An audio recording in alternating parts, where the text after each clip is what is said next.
Welcome to అమ్మా ఆంపిట్టు. Hello అండి, ఈరోజు వీడియోలో సాంబార్ కాదు, పప్పుచారు కాదు, పప్పు పులుసు రెసిపీ ఎలా చేయాలో ఇప్పుడు చూసేద్దాము. ముందుగా దానికోసం నేను 1 కప్పు కందిపప్పు తీసుకున్నానండి. కందిపప్పు ఎప్పుడు వేయించుకొని వండుకుంటే టేస్ట్ అనేది ఇంకా బాగా ఎన్హాన్స్ అవుతుంది. ఇలా చూపించిన విధంగా గోల్డెన్ బ్రౌన్ కలర్ వచ్చే వరకు కందిపప్పు వేయించుకోవాలి. తర్వాత గిన్నెలోకి ట్రాన్స్ఫర్ చేసుకుని బాగా ఒకసారి వాష్ చేసుకుని ఒక 15 మినిట్స్ వరకు బాగా నానబెట్టుకుంటే అప్పుడు టేస్ట్ ఎక్కువ వస్తుందండి కందిపప్పుకి. కొంచెం పసుపు వేసి పక్కన పెట్టుకోవాలి.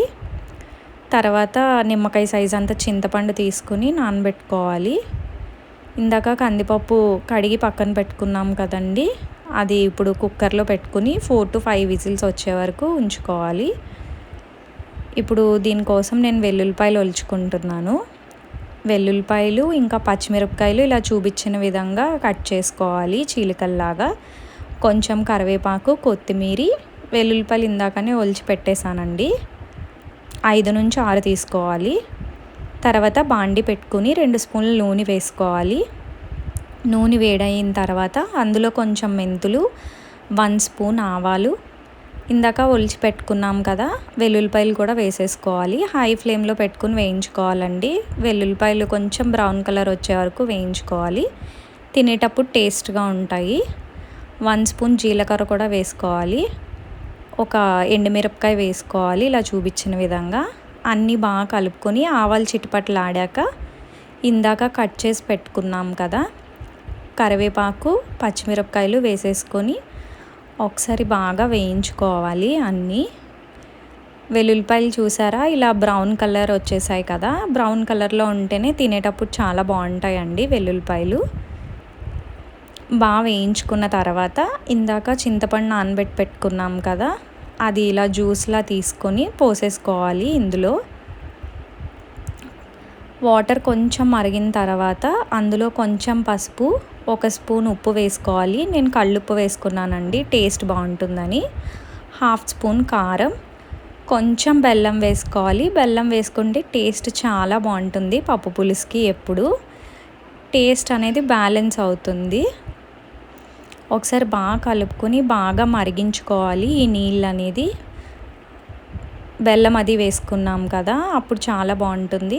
పప్పు చూసారా ఇలా రెడీ అయిపోయింది. 5 విజిల్స్ వచ్చాయి కదా, మెత్తగా ఉడికిపోయిందండి. కొంచెం ఇలా గరిటెతో బాగా ముద్దగా చేసుకోవాలి పప్పుని చూపించిన విధంగా. అప్పుడే తినేటప్పుడు బాగుంటుంది, లేకపోతే అంత బాగోదు. నీళ్ళు బాగా మరిగిపోయాయి కదా, ఇందులో పప్పు యాడ్ చేసేసుకోవడమే.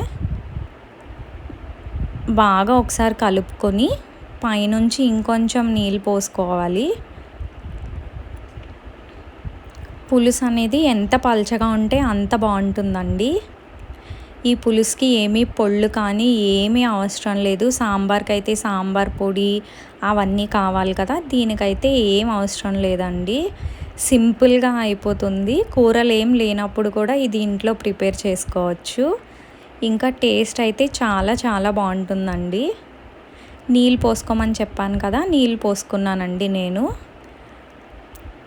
ఇలా బాగా మరిగించుకోవాలి. ఎంత మరిగితే అంత టేస్ట్ ఎక్కువ పప్పు పులుసుకి ఎప్పుడు.